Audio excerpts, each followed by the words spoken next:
A bear is still on the loose in Unity Township. A husband files a wrongful death lawsuit after his wife died in a sinkhole, and Bagley Elementary School students practice a 5K. It's May 1st, 2026. I'm Abigail Hakis, and this is your Bulletin Brief. Bear with me here. They still haven't caught Lawson, the neighborhood bear roaming Lawson Heights in Unity Township. After residents cleaned up potential meals in trash and bird feeders, the bear seems to have left the homes it had been frequenting and traveled in the direction of Center Drive. Now, Game Warden Alex Purdy is considering bringing in a second donut and cake-filled trap to capture the nuisance bear. In the meantime, he took the trap to Greater Latrobe Senior High School to teach students about the animals. In an environmental science class, students got a close look at how the culvert-style trap works. Purdy walked them through it step by step, from the wide entrance to the trigger plate that snaps the door shut once a bear goes for the bait. He's eating the bait, and then he comes back here where there's about 30 pounds of cake and donuts and stuff. And then the bear steps down on this tree. And that's how you catch this. He also showed them the tools of the job, a dart gun used to sedate bears, along with the process that follows.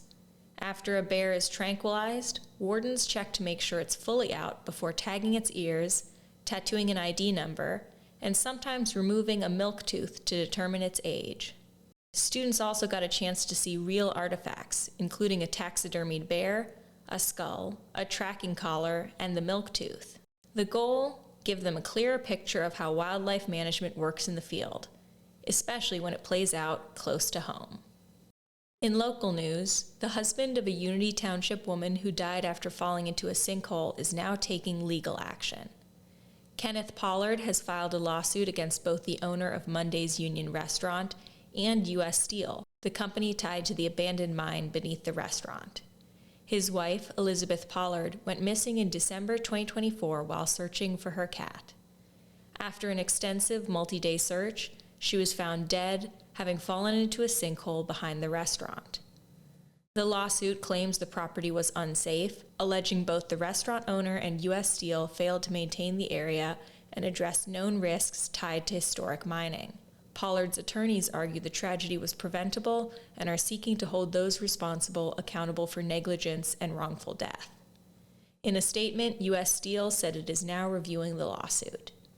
The case will move forward in Westmoreland County Court, where the family is seeking financial compensation. And here's a Bulletin Day Brightener from Latrobe. What does it mean to run like a girl? At Bagley Elementary School, it means running with confidence and not giving up. Dozens of girls in grades 3 through 6 laced up their sneakers for a princess-themed 5K inside the school this week, preparing for a bigger race in Pittsburgh later this month. With tiaras on their heads and music echoing through the halls, the runners completed 11 laps to reach the full 5K distance, cheered on by families holding glittery signs and shouting encouragement from the sidelines.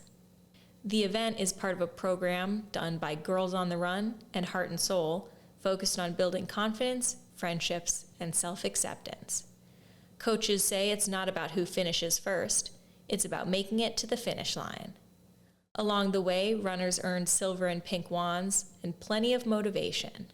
For many, like 4th grader James Logan, the experience goes beyond running. She said, quote, "It's really fun and you get to connect with people." The students will take that energy to the regional 5K at Pittsburgh's waterfront on May 17th, ready to run their royal hearts out. And now, on to sports.